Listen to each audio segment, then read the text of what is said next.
Halo semua, selamat datang di kelas online pengauditan 1. Kali ini kita akan bicara chapter yang paling pertama tentang auditing dan juga assurance service. Jadi assurance service ini adalah jasa penjaminan. Ya. Oke, mari kita lihat dulu untuk key pointnya, topik bahasan utamanya. Ya, jadi ada 8. Namun untuk yang terakhir ini, yang ke-8, kita tidak membahas di chapter 1, tapi akan dibahas di chapter 2. Oke, jadi 7 key point lainnya yaitu tentang pertama untuk mendescribe auditing. Jadi auditing itu apa sih? Lalu yang kedua, kita untuk membedakan bedanya auditing sama accounting itu apa?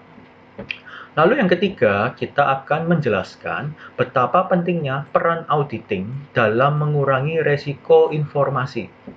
Lalu yang keempat, kita akan mengetahui apa penyebab dari resiko informasi dan juga bagaimana cara menguranginya. Yang kelima, kita akan membedakan ya, ada yang namanya assurance service dan non-assurance service yang bisa disediakan oleh CPA. CPA ini adalah Certified Public Accountant atau istilah Indonesianya auditor eksternal yang bisa melakukan kegiatan auditing secara legal.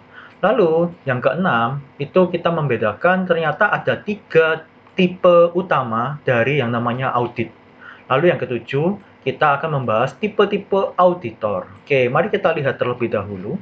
Jadi di sini adalah overview daripada 7 key point tersebut.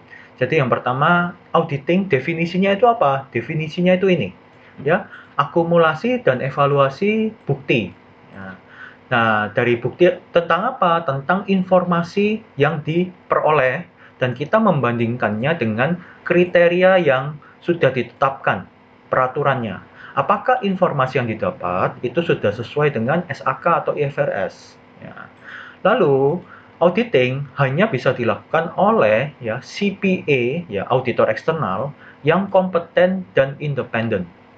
Dan terakhir, auditing akan mengeluarkan yang namanya report atau laporan audit. Ya, itu adalah deskripsi dari auditing. Lalu, perbedaan auditing versus accounting.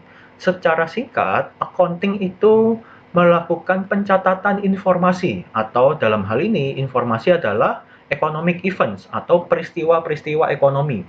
Nah, kalau auditing dia yang bertugas untuk memastikan kalau informasinya itu memang sudah menggambarkan secara jelas apa adanya atas peristiwa ekonomi tersebut.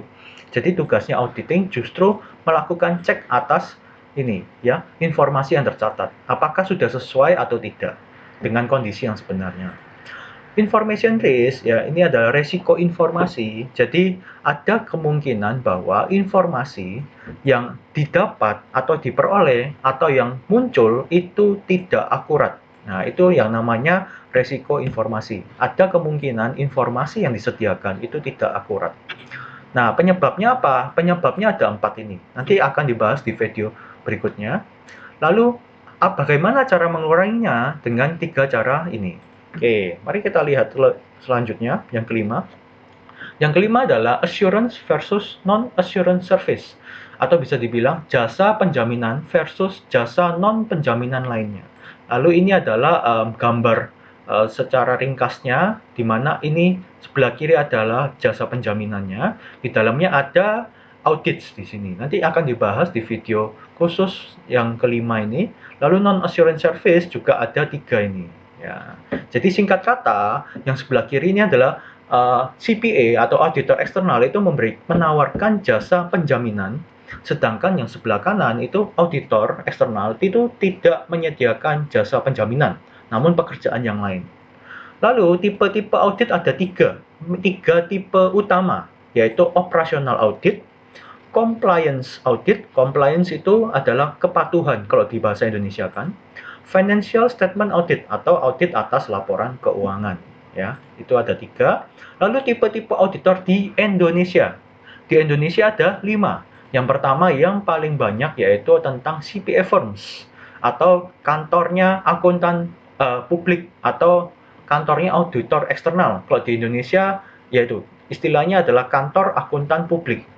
Oke. Lalu yang kedua ini adalah government internal auditor, atau kalau di Indonesia itu adalah BPKP.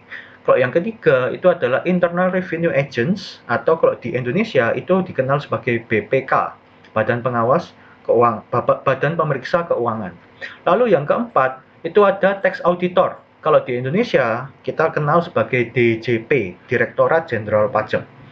Yang kelima ini yang umum, yaitu auditor internal atau auditor yang bekerja di dalam perusahaan. Ya, jadi topik bahasan kita ada 7. Ya, jadi kalian bisa saksikan nonton untuk video-video selanjutnya di YouTube yang sudah saya sediakan atau di Bella ya. Jadi sampai jumpa di video berikutnya. Terima kasih.